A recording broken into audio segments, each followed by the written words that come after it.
햇님을 찾아가는 아이. 김유경. 엄마의 죽음.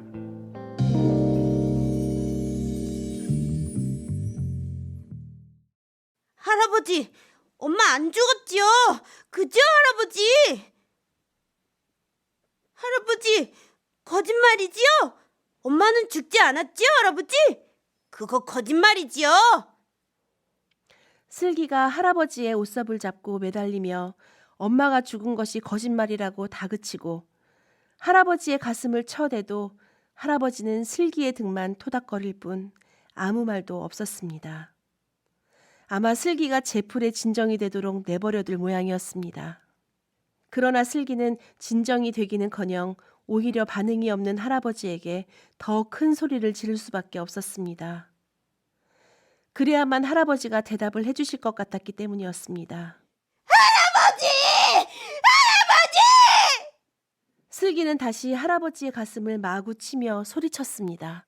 할아버지! 벙어리 할아버지! 엄마 어디 있어요? 엄마 찾아갈 거예요. 엄마, 우리 엄마 어디 있냐고요? 슬기의 악다구니에 할아버지는 기가 질렸는지 작은 목소리로 슬기에게 말했습니다. 엄마가 죽었다는구나. 정말 엄마가 죽었어요? 슬기는 땅바닥에 주저앉아 고개를 떨어뜨리고 흐느끼는 할아버지를 들여다보며 다시 확인을 하려는 듯이 물었습니다. 그래, 엄마가 죽었어. 할아버지는 힘없이 고개를 끄덕였습니다. 어떡해요? 엄마가 왜 죽어요? 교통사고가 난 거야. 할아버지는 슬기의 볼에 흐르는 눈물을 닦아주며 말했습니다. 뭐라고요? 교통사고요? 슬기는 깜짝 놀랐습니다. 엄마가 떠날 때 슬기는 화가 난 나머지 기둥을 차며 교통사고나 나버려라! 하고 악다구니를 쳤던 생각이 났습니다. 또 할아버지께서 말이 씨가 되는 거라고 나무라시던 생각도 났습니다. 정말 말이 씨가 된 것 같았습니다. 무서웠습니다. 슬기는 화가 나서 마구 짓거렸던 말이 후회되었습니다.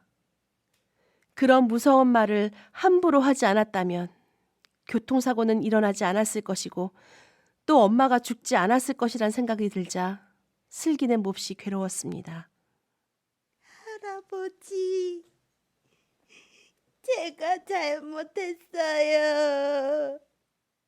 슬기는 할아버지 앞에 무릎을 꿇었습니다. 그리고 다시금 할아버지에게 말했습니다. 할아버지, 한 번만 용서해 주세요.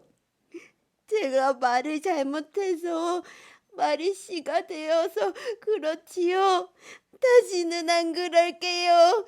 엄마 좀 살려주세요. 네, 할아버지, 제가 잘못했다니까요.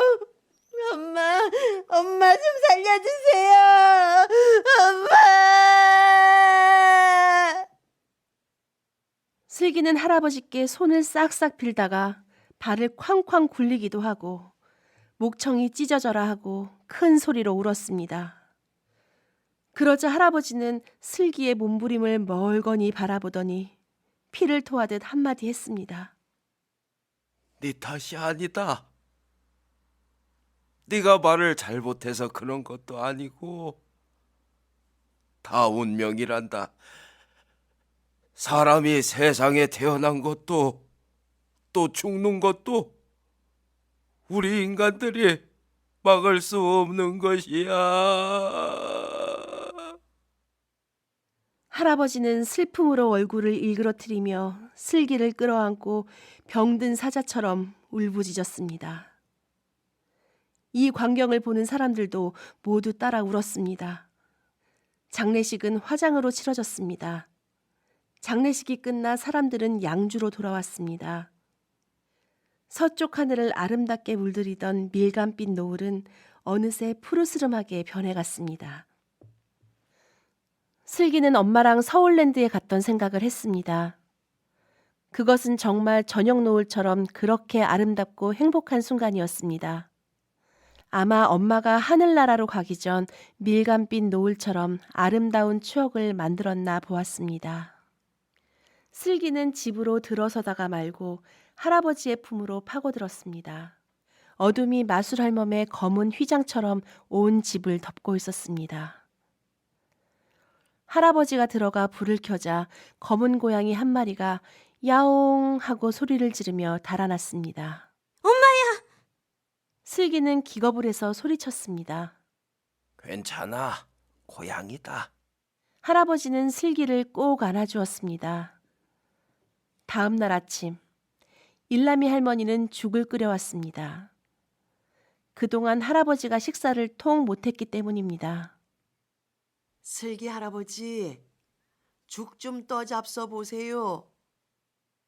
그러나 할아버지는 죽그릇을 밀쳐냈습니다.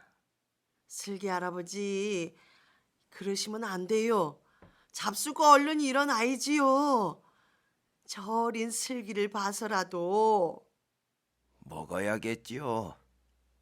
살아야지요. 하지만 목구멍에서 통 넘어가질 않으니. 할아버지는 숟가락을 입에 넣었다가 밀쳐냈습니다. 할아버지, 딱 한 숟갈만 더 잡수세요. 네? 슬기는 얼른 할아버지에게 다가가 죽을 한 숟갈 떠서 할아버지 입에 넣어드리며 다시 권했습니다. 아유, 세상에. 그래, 어린애의 성의를 봐서라도 좀 받아 잡수세요. 일남이 할머니는 그러는 슬기가 안쓰러웠는지 혀를 차며 슬기의 궁둥이를 토닥거렸습니다. 할아버지는 슬기에게 눈물을 보이지 않으려고 고개를 돌렸습니다. 토요일마다 찾아주던 엄마는 이제 영영 돌아오지 않았습니다. 이제 슬기는 토요일이 와도 기쁘지 않았습니다. 한 달이 넘게 몹시 앓고 겨우 일어난 할아버지는 차츰차츰 활동을 하기 시작했습니다. 사람들은 가끔씩 찾아와 할아버지와 슬기를 위로하고 먹을 것과 할아버지의 약이며 슬기의 장난감도 사다 주고 갔습니다. 짧은 기간에 슬기의 장난감은 많아졌습니다. 큰아버지는 말하는 로봇을, 큰어머니는 시계를 사왔습니다. 시계는 아침 7시가 되면 아침이다. 일어나라. 하고 깨워주는 것이어서 슬기는 혼자도 시간을 맞추어 일어날 수 있었습니다. 저 사돈어른, 사실은 슬기를 저희가 데려갈까 해서 왔습니다. 큰아버지는 조심스럽게 말을 꺼냈습니다. 압니다. 외로운 처지에 슬기마저 데려간다는 것이 차마 못할 일입니다만 어차피 가야 할 처지라. 가야지요. 헌데 엄마 잃고 또 나까지 떨어지면 어린 것이 어떻게 견디어낼지. 글쎄요. 그게 우리도 마음에 걸리네요. 큰어머니도 걱정스러운지 슬기를 돌아보았습니다. 슬기는 눈을 깜짝거리며 할아버지와 큰아버지, 큰어머니를 번갈아 쳐다보았습니다. 그때 큰아버지가 슬기 곁으로 뚜벅뚜벅 걸어와 물었습니다. 슬기야, 이 큰아버지가 뭐 하는 사람인 줄 아나? 군인 대장이요. 슬기는 또렷또렷하게 말했습니다. 어이구, 슬기가 잘하는구나. 슬기는 요 다음에 뭐가 되고 싶니? 큰아버지처럼 군인 대장이요. 오, 반갑구나. 큰아버지는 슬기에게 악수를 청했습니다. 슬기는 얼른 손을 내밀었습니다. 큰아버지의 큰 손은 슬기의 작은 손을 감쪽같이 감추어 버렸습니다. 또 따뜻했습니다. 큰아버지는 슬기를 끌어안고 한참이나 뽀뽀를 했습니다. 큰아버지한테서는 아빠 냄새가 났습니다. 큰아버지는 모자를 벗어 슬기의 머리에 씌워주고 두어 발짝 뒤로 물러서며 오슬기 대장! 하고 큰 소리로 불렀습니다. 그 소리가 얼마나 우렁차던지 슬기는 그만 깜짝 놀랐습니다. 하지만 이내 양손을 옆에 붙이고 힘찬 목소리로 대답했습니다. 네, 좋아, 차렷! 큰아버지의 우렁찬 목소리는 온 집안에 쩡쩡 울렸습니다. 슬기는 양쪽 허벅지에 두 손을 붙이고 꼿꼿하게 섰습니다. 그러나 발을 너무 붙인 탓에 중심을 잃고 땅바닥에 꼬꾸라져 뒤통수를 꽝 찍고 말았습니다. 뒤통수가 얼얼했습니다. 또 큰아버지한테 창피했습니다. 이내 콧잔등이 싸르르해지더니 커다란 눈에 눈물이 그렁그렁 고였습니다. 하지만 슬기는 꾹 참고 일어났습니다. 좋았어. 그러나 슬기의 눈망울이 젖어든 것을 본 큰아버지는 소리쳤습니다. 군인대장은 울지 않는다. 눈을 크게 떠라. 가슴을 활짝 더 펴고. 큰아버지는 주머니에 꽂힌 지휘봉을 꺼내 접힌 부분을 뽑았습니다. 그러더니 지휘봉으로 손바닥을 탁탁 치며 슬기의 주위를 뚜벅뚜벅 맴돌며 훈계했습니다. 그러한 큰아버지의 모습은 슬기를 주눅들게 했습니다. 슬기는 겁에 질려 눈동자를 또글또글 굴렸습니다. 군인이 되려면 지, 인, 용. 즉 지혜롭고 어지러야 되고 용기가 있어야 된단 말이다. 알겠나? 지휘봉을 슬기의 코끝에 바짝 대고 큰아버지는 슬기에게 다그쳐 물었습니다. 큰아버지의 이글거리는 눈빛은 금방이라도 불꽃이 튈 것만 같아서 슬기의 온몸은 오그라들었습니다. 예. 슬기는 모기 소리만큼이나 작은 소리로 대답했습니다. 왜 그렇게 힘이 없어? 다시! 힘찬 구령과 달리 몸을 돌려 어금니를 꼭 깨물던 큰아버지는 눈을 한번 질끈 감고 나더니 금방 활짝 웃는 모습으로 표정을 바꾸었습니다. 알겠습니다. 잘했다. 아주 잘했어. 아까와는 달리 아주 부드러운 목소리로 속삭이는 큰아버지는 슬기를 번쩍 들어올리고 얼굴을 비벼댔습니다. 슬기는 매우 기분이 좋았습니다. 슬기가 쓰고 있던 큰아버지의 모자가 거치적거렸습니다. 모자를 벗어 큰아버지 머리에 씌웠습니다. 그리고 큰아버지의 목을 꼭 끌어안았습니다. 짧은 수염이 돋아있는 큰아버지의 볼은 까칠까칠했습니다. 큰아버지는 슬기를 끌어안고 뚜벅뚜벅 대문 밖으로 나갔습니다. 큰어머니도 따라 나섰고 할아버지도 살금살금 뒤따라 나왔습니다. 이거 면목이 없습니다. 가까운 날에 다시 오겠습니다. 그러나 할아버지는 큰아버지와 슬기를 번갈아 쳐다보며 침통한 표정으로 고개만 끄덕였습니다. 대문 밖 별이 붙은 지프차 주변에는 아이들이 모여들었습니다.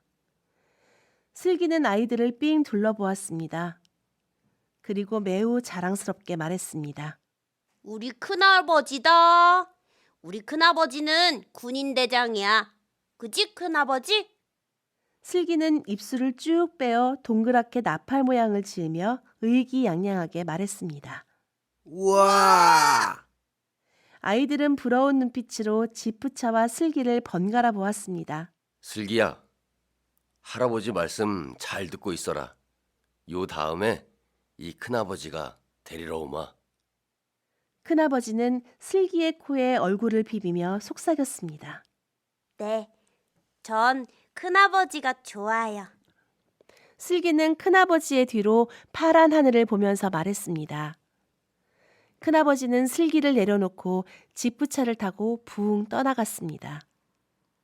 떠나버린 지프차 꽁무니를 바라보던 수만이가 비아냥거렸습니다. 큰아버지가 뭐? 네 아빠니? 우리 아빠는 119 구조대다. 어쩔래? 뭐? 수만이 너? 약 올렸단 봐라.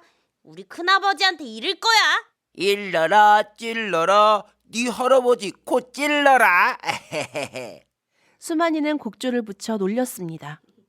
구조대가 제일이니? 군인대장이 높은 거지? 119 구조대는 텔레비전에도 나온다. 어쩔래? 수만이의 으스대는 꼬락서니에 슬기는 속상했습니다. 엄마가 몹시 보고 싶었습니다.